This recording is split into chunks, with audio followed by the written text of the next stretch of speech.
जी अस्सलाम वालेकुम। मैं हूं नज़र अब्बास लंदन से।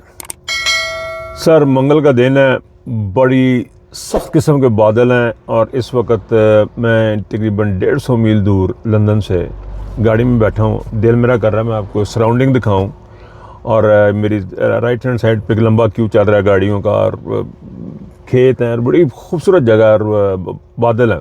पाकिस्तानियों के लिए ये बड़ा एक ज़बरदस्त किस्म का माहौल है कि बदल आए ने मरी बने हैं।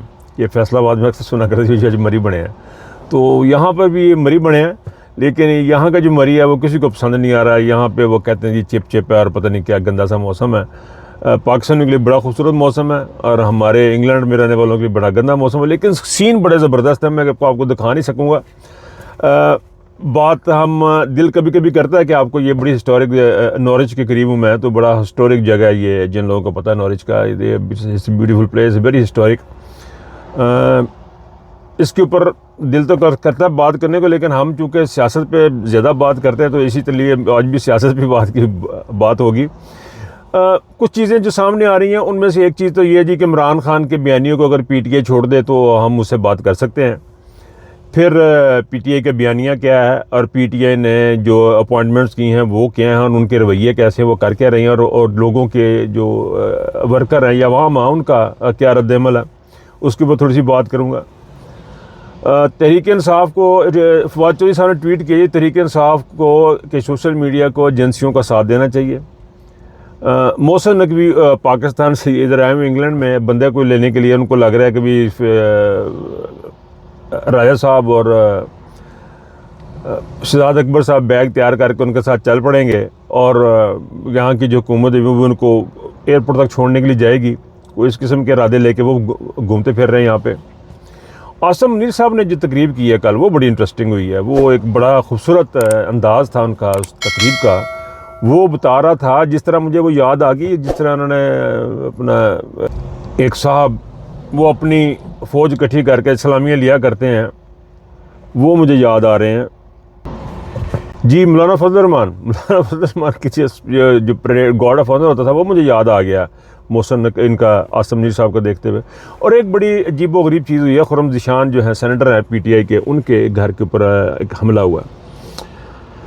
अच्छा जी, अब पीटीआई से स्टार्ट करते हैं जी कि पीटीआई को कहा जा रहा है कि जी आप इमरान खान के बयानियों को पीछे हो जाएं तो हम आपसे बातचीत कर सकते हैं। ये एक नई डेवलपमेंट है। ये किसको कहा गया है? यानी जिस किसी ने भी ये बात की उसने आखिरी की बात कर दी है। पूरी कौम इमरान खान के साथ खड़ी है। पीटीआई कौन है जी? ये समझ रहे हैं कि पीटीआई गौहर साहब हैं। गौहर साहब जो हैं वो पीटीआई हैं और शेख वकास साहब हैं वो पीटीआई हैं। ये सारे लोग पीटीआई हैं। भाईजान ऐसे नहीं हैं। ये इनको समझना चाहिए जिन लोगों ने ये दरख्वास्त की है कि पीटीआई के साथ अगर आप छोड़ दें तो आपसे बात हो सकती है। इमरान खान को छोड़ दें। भाईजान इमरान खान ही पीटीआई है। इस वक्त जो पीटीआई है वो सारी की सारी ख़त्म हो चुकी हुई है।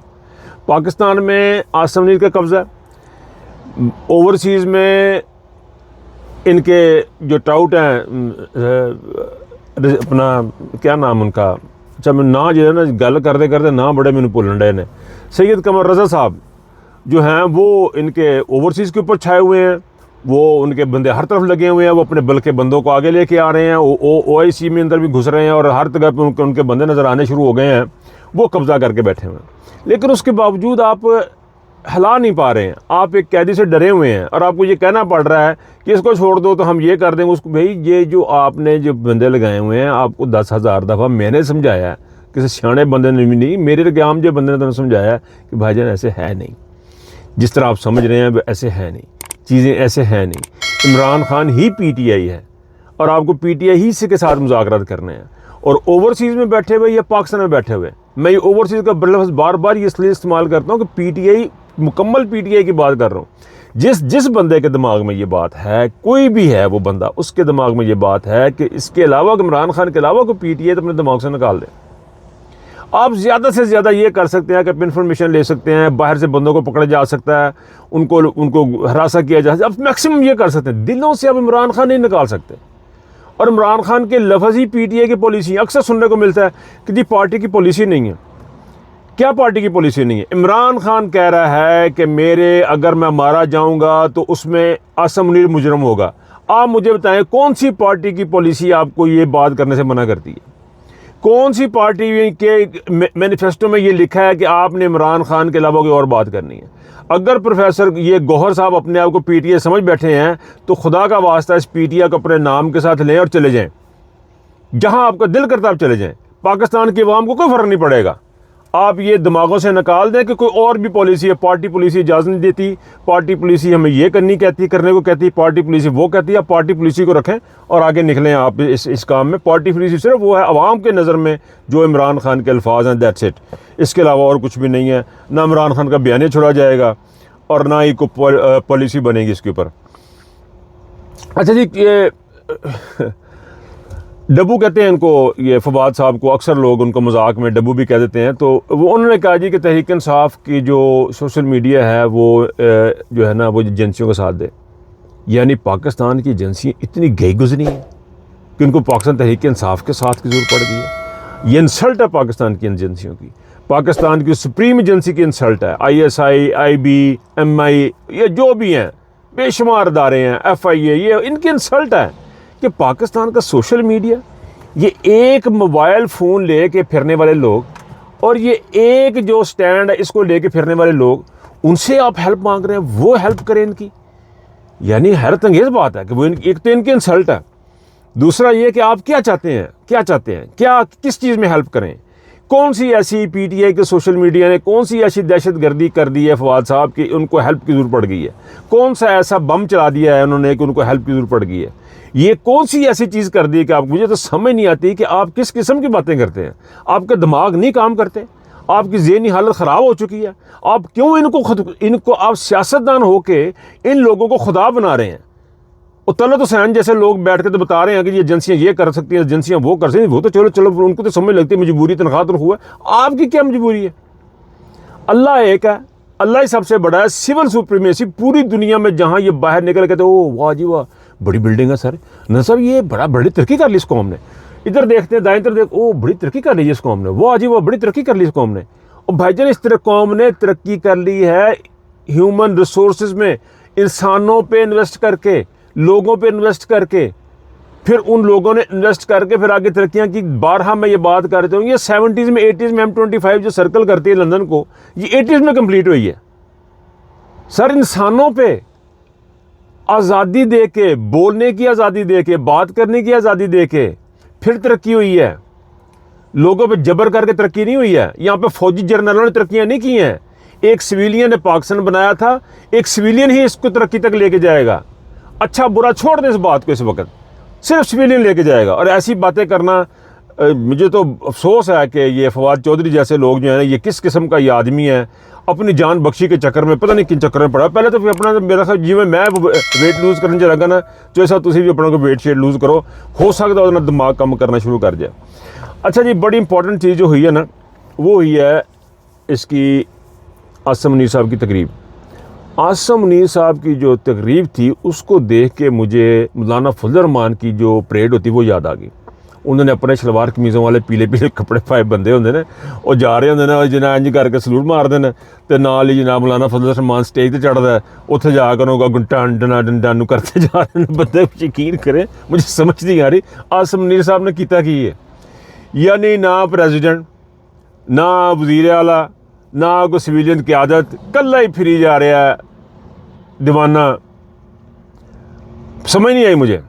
ये बस बात की इंडिकेशन है, ये बात साबित करती है कि ये जो CDF के सिग्नेचर थे ये प्राइम मिनिस्टर को कॉलर से पकड़ के करवाए गए हैं, और प्रेसिडेंट से पीछे से धक्का दे के एक बंदे ने उसको रखा, हाथ रखा उसके पीछे, उसको सीधा करके बिठाया और दूसरे ने उसका हाथ पकड़ा, उससे साइन करवाए हैं। ये लग रहा है इन चीज़ों से। ये जो तकरीब हुई है, ये तकरीबात बड़ी बड़ी मैंने देखी हैं, ये कि इतनी बड़ी तकरीब हुई है और आसिम मुनीर साहब ने कहा चलो ये ना बंदे कटो थे लाओ, सब की चेकिंग हुई है, सब की इन्वेस्टिगेशन हुई होगी, वहाँ पे प्रोजेक्ट आई होंगी, आप पे घर बैक करना जनाब, चलो जी बूहे बंद करो, अंदर परेड हो रही है, दरवाज़ा बंद कर लो, बच्चे सारे बुला लो, अब्बा जी तैयार होकर बैठे हैं और वहाँ परेड हो रही है। ये है जी हमारी आज की CDF का ओहदा जो था उसका ये किच्चा छटा निकला। मैं इट वाज़ वेरी इंटरेस्टिंग, मुझे बड़ा लगा कि ये जनाब मौलाना फजल रहमान जो है वो आ गया और वो गार्ड ऑफ ऑनर रेल है। तो ये उन्होंने तकरीब की थी हैरत अंगेज़ तौर पर। अच्छा जी, एक और आखिर में बड़ी इंपॉर्टेंट बात जो है ना वो ये थी कि खुर्रम ज़ीशान के घर पे हमला हुआ। ये हमला उस वक्त हुआ है जब कि फैसल वाडा ने टीवी पे बैठ के इस खुर्रम ज़ीशान को धमकियाँ दी हैं, और आज मंगल का रोज़ और आज के दिन में फिर धमकियाँ दी गई थी कि इनकी मुलाकात नहीं होने दी जाएगी। ये धमकियों के साए में आज मुलाकात का दिन आया, और खुर्रम ज़ीशान के घर पे फायरिंग, अंधाधुंध फायरिंग करना इस बात का सबूत है कि ये लोग जो हैं वो बदमाशी पे उतरे हुए हैं। फैसल वाडा का ताल्लुक किसी जमात से नहीं है। ये पहला बहुत इकलौता सेनेटर है जिसका किसी जमात से कोई ताल्लुक नहीं है, बल्कि जमात से शायद ताल्लुक है इनका। पाकिस्तान की सबसे बड़ी जमात, सबसे बदमाश जमात, अस्करी विंग जो है सियासत, पाकिस्तान की सियासत का जो सबसे बड़ा अस्करी विंग है, उसके ये नुमाइंदा हैं। उन्होंने बिना इनको धमकियाँ दी हैं। उन्हीं धमकियों के साए में आज मुलाकात का दिन है। मैं ये भी जब वीडियो रिकॉर्ड कर रहा हूँ इस वक्त, तो मुझे कोई अपडेट्स इस वक्त मेरे पास नहीं है, लेकिन कहा यह जा रहा है कि उनको पहले नाके पर रोक लिया जाएगा, घरों से निकलने दिया जाएगा, इमरान खान से मुलाकात करने नहीं दी जाएगी। पीटीआई अपने तय अपने तौर पे वो जोर लगा रही है कि हमने मुलाकात ज़रूर करनी है। अब आने वाला वक्त बताएगा कि ये मुलाकात होती है, नहीं होती, कैसे होती है। ये सारी बातें हमें जिस तरह दिन गुजरेगा ये होंगी, तो उसके साथ आपको अपडेट्स मिल जाएंगी। मेरी तरफ से शायद आपको ये अपडेट नहीं मिल पाएंगी, क्योंकि मैं तो ये रिकॉर्डिंग करके अभी इसको अपलोड करने वाला हूँ थोड़ी देर में। लेकिन एक मैं बात ज़रूर कहूँगा कि ये फस्तायत का ज़माना, ये फस्तायत का टाइम सर अब नहीं चलना नहीं है, हुकूमत चलनी नहीं है। मेरे कुछ जानने वाले हैं, उनसे मेरी मुसलसल रब्ता आता पाकिस्तान में इंफॉर्मेशन लेने के लिए, कोई बात करने के लिए। बहुत से लोग जो पुराने बचपन के दोस्त हैं, मेरी फैमिली तो खैर नहीं है वहाँ पे कोई भी, लेकिन जो बचपन के दोस्त वगैरह हैं पुराने, इधर उधर जो रब्ते होते, कुछ यहाँ से कुछ लोगों से पता लगता रहता है पाकिस्तान नहीं चल रहा। पाकिस्तान बिल्कुल नहीं चल रहा। पाकिस्तान स्टैंड स्टिल पे है। ये पाकिस्तान नहीं चलना। बैरूनी मुल्क की कंपनियाँ मुल्क छोड़ के जा रही हैं। लोग जो जाना चाह रहे हैं उनके अपने वीज़े बंद करवा दिए। हुकूमतों को कह के शहजाद अकबर साहब की रिपोर्ट है, इमरान रियाज साहब की खबरें हैं, ये तमाम लोग अपने वीज़े रुकवाए हुए हैं। आपने उनको रोका, कब तक रोकेंगे? कब तक रोकेंगे? ऐसे हुकूमतें नहीं चलती, ऐसे बातें नहीं चलती। अब प्रॉब्लम यह है कि आसम मुनीर के जो 7 लाख बंदे हैं, उनको बैठ के सोचना है कि आपके सरबराह ने आपका नाटका बंद कर दिया हुआ। मेरे ख़्याल में इस वक्त जो है पाकिस्तान तहरीक इंसाफ के ओवरसीज़ चैप्टर को बड़ा ही वाज़े तौर पे बरकी साहब को स्टेटमेंट देनी चाहिए, बताना चाहिए कि हमारी ओवरसीज़ के मामले में हम पाकिस्तान तहरीक इंसाफ की फ़ॉरेन पॉलिसी के बारे में इनको बताना चाहिए। और पाकिस्तान तहरीक इंसाफ के जो अंदर बैठे वो दोनों चीज़, वो इंटरनल पॉलिसी और बैरूनी पॉलिसी बताएं, ताकि फ़ौज के जवानों को, फ़ौज के अफसरान को पता लगे कि हम किधर खड़े हैं। हम एक खाई की तरफ लेके जा रहा है आपका सरबराह, और इंटरनेशनल जो इस्टेब्लिशमेंट है उसको जाके ये बताया जा रहा है कि ये अगर आ गया तो सारा काम गड़बड़ हो जाएगा, इसको हमें मार लेने दें, हमें इसको ख़त्म करने दें। इस किस्म की बातें भी हो रही हैं।